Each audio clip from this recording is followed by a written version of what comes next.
let's learn how to deal with this topic where it says learning how to respond to making mistakes is an essential part of becoming successful. When I deal with argumentative topics, I like to use current affairs.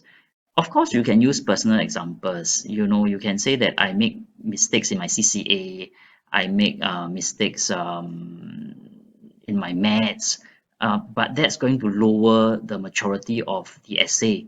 So I rather not. I rather use the structure of um,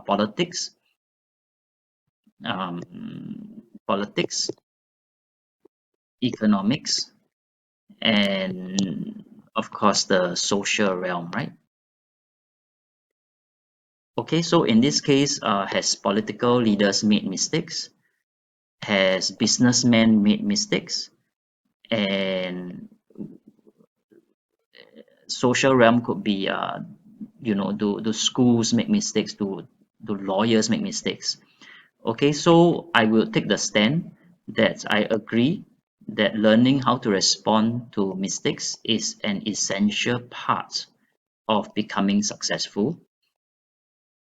Then I will go on to explain that if we respond positively to the mistakes, right, then it will have a number of positive effects.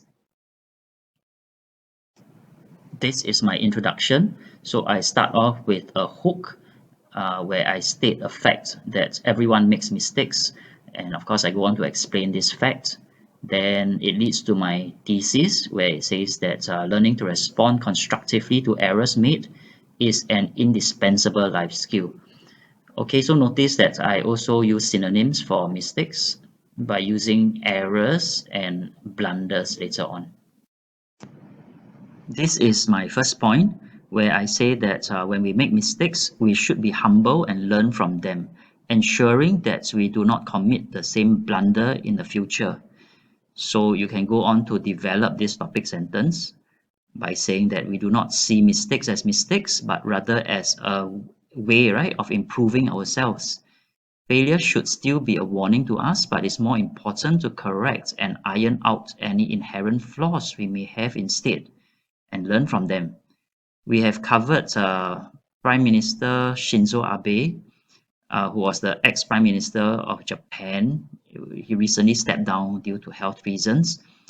So you can use this example, right? Okay, I'll leave this to you to read it by yourself because it's nothing new. I'm just using it as evidence to support my topic sentence. In my second point, I can still refer to the political arena and say that policymakers are always quick to recognize the problems and subsequently address the issues caused by policies to ensure they meet their intended effect of improving people's lives. So the example that I can use is that during the SARS outbreak in 2003, our government adopted hasty policies that were not well thought through, hence making a number of mistakes. But then after learning from these mistakes, they managed to tackle the COVID-19 pandemic effectively, keeping our death rates low. So it's linked back to improving people's lives. I have provided a link where you can do a little bit more research. For my third point, I will talk about business leaders. And these are the ones who see mistakes as opportunities, right? To find a fresh approach. They don't see them as failures, but opportunities. And also, they develop values of resilience and perseverance. Okay, so some businessmen that we know of and talked about Richard Branson. We've also talked about Jack Ma, Jeff Bezos, Steve Jobs, right? So if you recall in Sec 3, we have talked about Richard Branson, where he puts all his money into Virgin Airlines, right? So when the engine of the plane blew up due to the birds getting into the engine, he found that he was in trouble because he couldn't afford to repair the engine. So having learned from that lesson, he decided on an eclectic model rather than putting all his eggs into one basket. So for the conclusion, you can end off with final thoughts by saying that responding constructively to mistakes can determine one's success.